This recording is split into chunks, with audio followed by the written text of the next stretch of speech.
Hi, my name is Guillermo. I am a business negotiations professor, and today I would like to share with you 15 keys, 15 tips on how to get papers done in order to be excellent in those papers.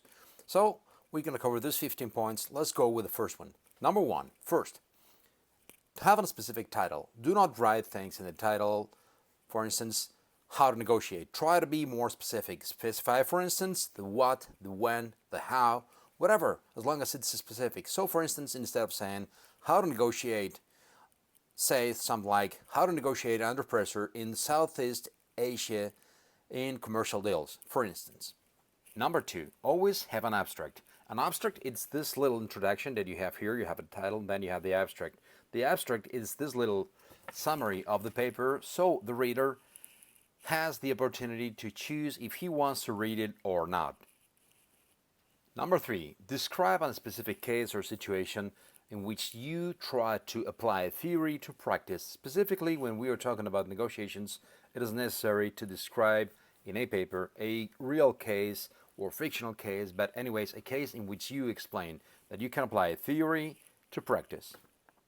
Number four, describe what objectives do you pretend on this paper. In other words, what do you try to find out? I want to solve questions A, B, C, and D as much. Most of the times, objectives are no longer than 2 or 3, but try to be specific on what you want to accomplish. In other words, what questions are you pretending to be answered through your paper?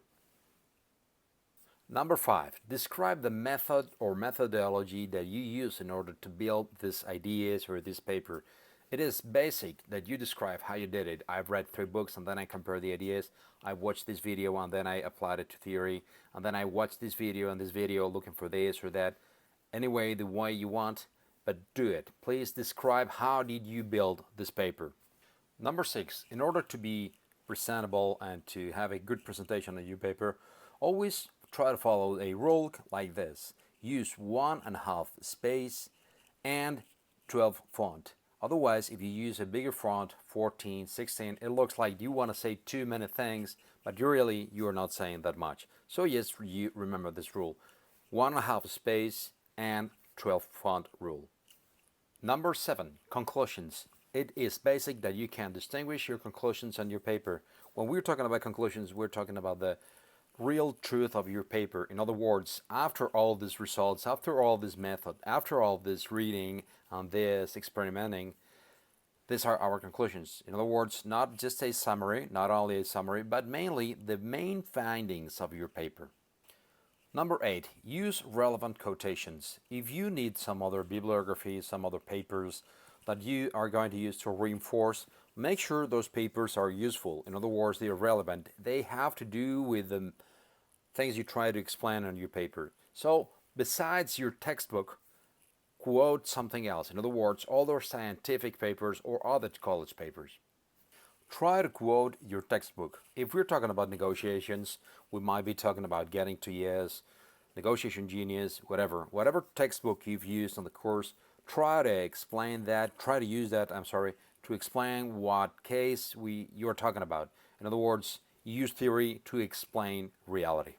Number 10, remember to quote all of your work cited at the end of your paper. Use some bibliography space in which you describe and number out quite clearly what sources you've used. So for instance, every single book, every single video, or in every single paper you've quoted, do it always at the end. Works cited. Number 11, it is a good idea that you hand in your papers before the deadline. So if you really want to have a good grade, always try to hand in your papers before the deadline. Let's say a week or so before. It's also a good idea that you turn in a draft paper so your professor can pre-read what you've written and get some advice on how can you improve that paper.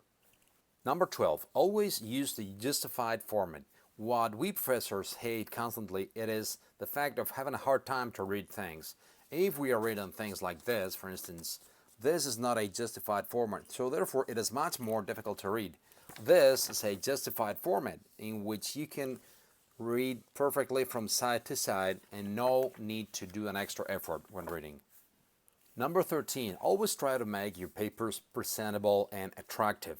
If, as we said, you're giving a hard time to your professors to read your paper, they will not give you probably a good grade. But if you make it nicer for them, they will probably give you a better grade. So instead of having a no cover, no number of pages, no titles, no headings, no sections, always use sections, number of pages, headings, and titles. So it's much more easier for us to read things like this, in which everything is well presented, than things like this, in which not everything is properly presented. Number 14, have a reasonable length when you're writing your papers. What I mean basically by reasonable length, we are talking about 5 pages per person if we're talking about a group. If you're just writing on your own, make sure that your ideas are properly expressed in the number of pages. So about 5-7 pages per person. When you're talking individually, it's a reasonable length. When we are talking for college paper, of course, when we are talking about a team, try to make sure it's about 5 pages per person. Cover, of course, not included, and quotations are not included as well. Number 15 and last item, and this is quite powerful. Please always try to use short sentences. What we professors mean by short sentences, it is sentences no longer than 25 words per sentence. If you use long sentences, it'll be difficult to read and difficult to understand, and therefore difficult to grade. So please write short sentences. This means no longer than above 25.